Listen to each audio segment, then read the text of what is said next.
Lord forgive me for this trap shit. Sergeant Smack make it backflip. Telly Hank it with the action. With the vital speaking Spanish.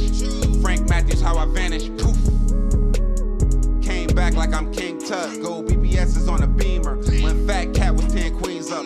Ball off the profit, not the re-up. Fly like Puerto Rican Jesus. Uptown like I'm Baby May. Just caught a touchdown from the Bay. After King David passed, from what I read, it seems like at that point, the black disciples and the gangster disciples started to sort of split. Is that true or no? You know, people keep saying that we split it. We never split it. Hoover was, wait. Yeah,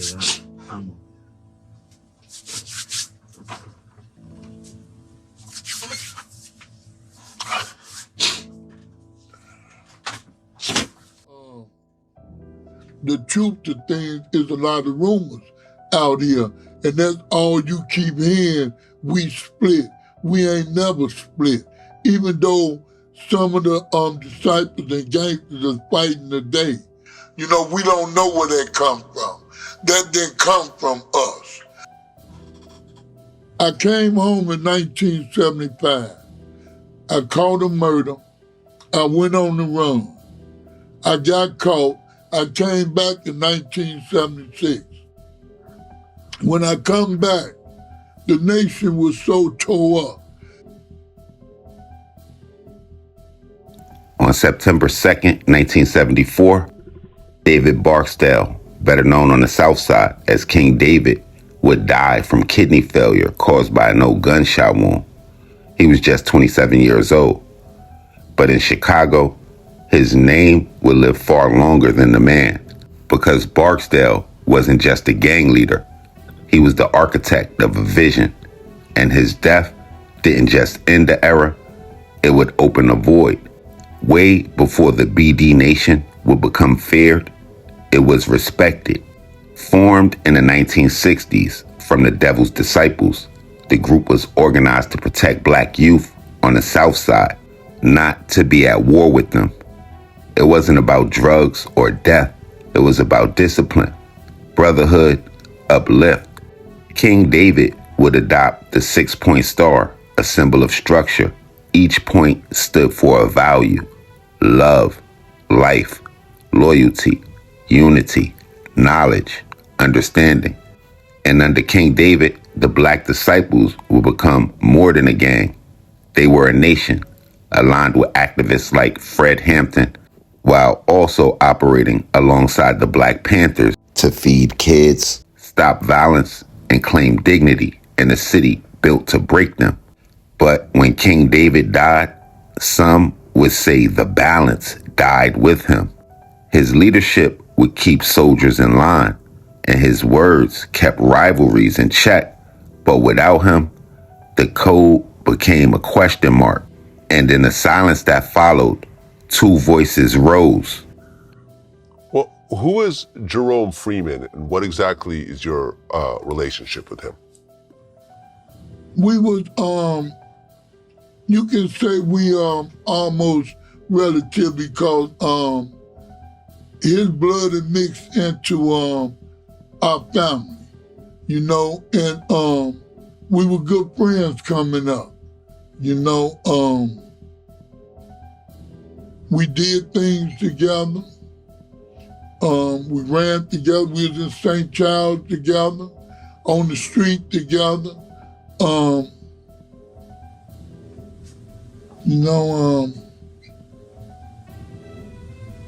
He was a guy that I had a lot of love for, even though somewhere along the line we fell out about a mishap.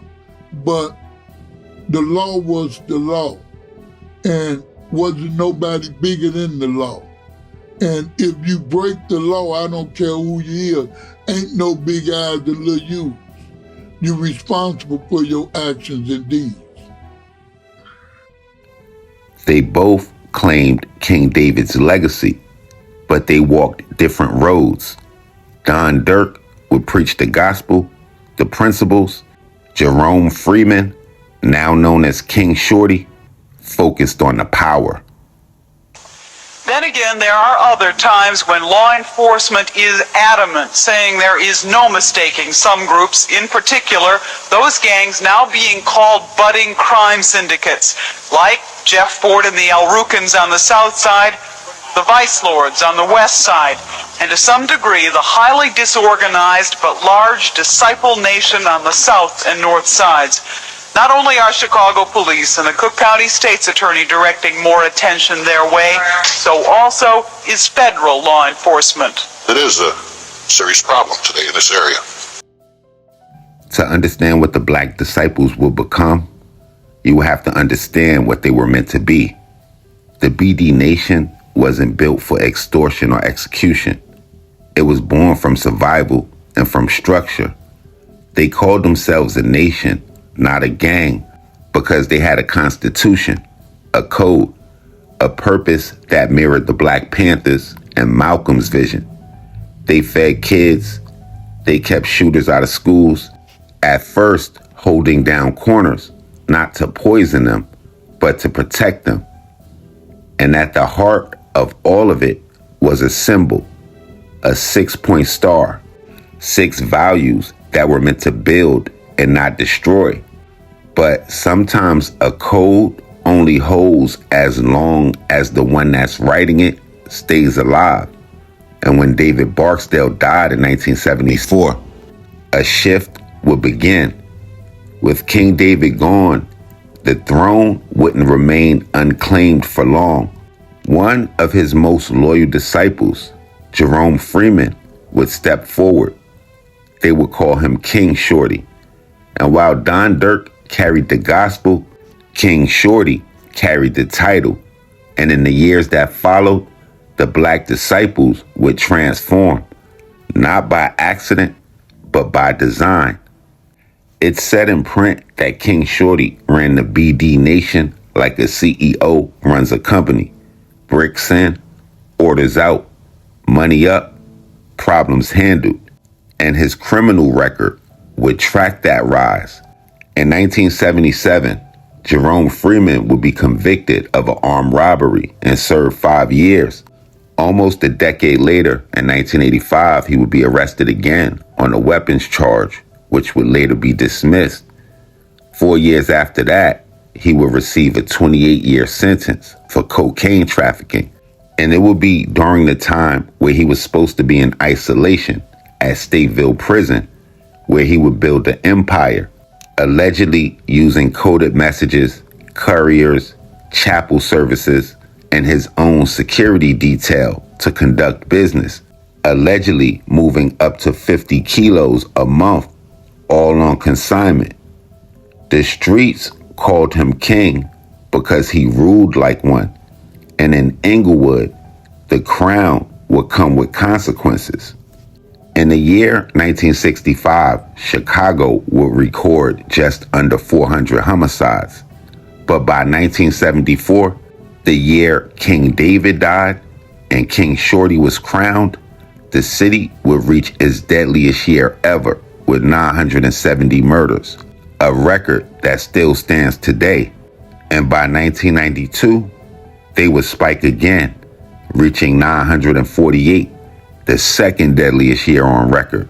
But not coincidentally, as street gangs would solidify their structure, the city's murder rate would nearly triple. Law enforcement warns that organization breeds opportunity, and within it comes competition. We here on Craig, and I told only a handful of people this. The violence in the 90s between the BDs and the GDs actually started with us in Inglewood. At the time I got my rank, also the Freemans got their rank. We got our rank at the same time.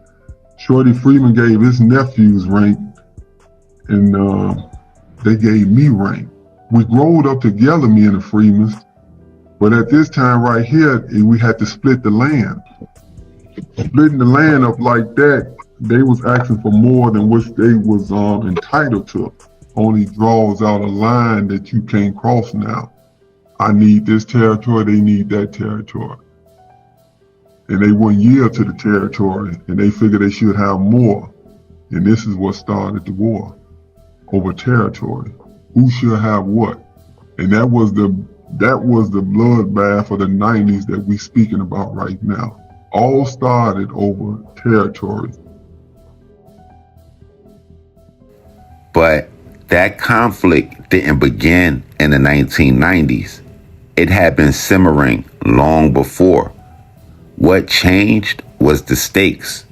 When drugs, especially crack, hit the streets, everything did. And with drugs flooding into Chicago, it would turn neighborhoods into graveyards. The once unified Black Gangster Disciple Nation had dissolved. Larry Hoover would lead a politicized gangster disciples, while King Shorty ran a disciplined army of Black disciples. And by the mid-1980s, Inglewood was torn apart. In 1991, a high-ranking BD by the name of Mickey Bull would be killed. And by what I read, it seems like with that murder, any view of the unity from the past would vanish. Funerals would double as war memorials, and the BD Nation had become a weapon. And the very next year, 1992, Chicago's second deadliest year, the bloodiest bullet would land from a tower inside Cabrini Green, killing a 7-year-old boy by the name of Dantrell Davis, who would happen to be King Shorty's great-nephew. 2 weeks ago, 2 Chicago policemen were shot to death by snipers at a housing project. 4 suspects were arrested. Mayor Daley said he would spend $3 million on security and services at the project, Cabrini Homes. Dantrell Davis. He was 7 years old when he was murdered in 1992 while walking to school from Cabrini Green. His death sparked a gang truce, the murder of a child even too much for the streets back then. Decades later, children are being murdered playing outside, in the house, in the car. Always investigating, Charlie DeMar has more on what happened to the code, where children were off limits. Annette Freeman was walking her son Dantrell Davis to school in 1992 from their Cabrini Green Project's home when Anthony Garrett, perched up in a high-rise, shot and killed the 7-year-old. I think of Danny every day. Dantrell's killer later confessing that he was aiming for a rival gang member. Tuesday morning, Cabrini Green. It was October, 18 days before Halloween. Just like everywhere across the nation, I'm sure kids were excited, ready for costumes, candy, and a break from the chaos. But that morning, chaos didn't wait. A sniper's bullet would pierce a 7-year-old boy named Dantrell Davis. And he wasn't just any child. According to the Chicago Tribune and the Chicago Sun-Times, he was related to royalty, none other than the great-nephew of Jerome King Shorty Freeman, the longtime leader at that time of the Black Disciples. The shot would come from the 10th floor of a Cabrini high-rise, with the trigger being pulled by a man by the name of Anthony Garrett, a 33-year-old former Army soldier and a reputed Black Disciple member who would admit in court that he was aiming for a rival gangster disciple. But that shot would never find its intended target. Instead, it would find Dantrell. And in a cruel twist, the bullet that would kill him would come from the gang that his great uncle would control, the same organization that King Shorty would build into one of Chicago's most feared forces. For decades, Freeman had been the architect of the Black Disciple rise, transforming them from a community-rooted neighborhood crew into a power structure that was fueled by drug money and enforced through fear. Every corner was a dollar sign, and every block was a prize in a war over territory. And every gain by the BDs would mean a loss, often in blood, for someone else. A war that would start on the streets and in alleyways and stairwells. and eventually sniper sections from public housing towers. A war where bullets would fly over disputes that was measured in dope sales and street control, and a war that King Shorty's strategy would help ignite, and one that would show no mercy, not even to a child in his own family. Cabrini Green sat nearly 9 miles from King Shorty's stronghold in Inglewood. But just like in Inglewood, where people were dying for corners and turf, the same exact thing was happening in Cabrini Green. Different buildings, different blocks, but the same war over dope and territory. Though the incident will have no proven connection to King Shorty, with his position atop the Black Disciples, authorities would look into it. But in an environment like Chicago in the early 1990s, a stray bullet could find anyone, even a child that was on his way to school. A little short of a decade later, in 2001, while still incarcerated, King Shorty was said to have retired and allegedly given up control of the Black Disciples. Some would look at the move as genuine, while others and law enforcement would say it was a smokescreen. And by March of 2005, King Shorty would be paroled after serving 16 years of the 28-year drug sentence that would begin in 1989. Part of a life spent in and out of the Illinois prison system. And although he helped step into a different world, his legend wouldn't completely fade. In the years that would follow, he would partner with Ceasefire Illinois, helping to organize gang summits and mediating more than 30 conflicts on Chicago's South Side. According to Teal Hardiman, the ceasefire director, he would describe King Shorty as an absolute peacemaker who used his influence to stop shootings before they happened. Some would say he was still in control, whispering orders through layers of trust. In the year 2012, Jerome King Shorty Freeman would reportedly die of natural causes, but his legacy and influence on the Black Disciples wouldn't. One man, David Barksdale, would build the nation's code, but the other, Jerome King Shorty Freeman, would take that code and turn it into an empire.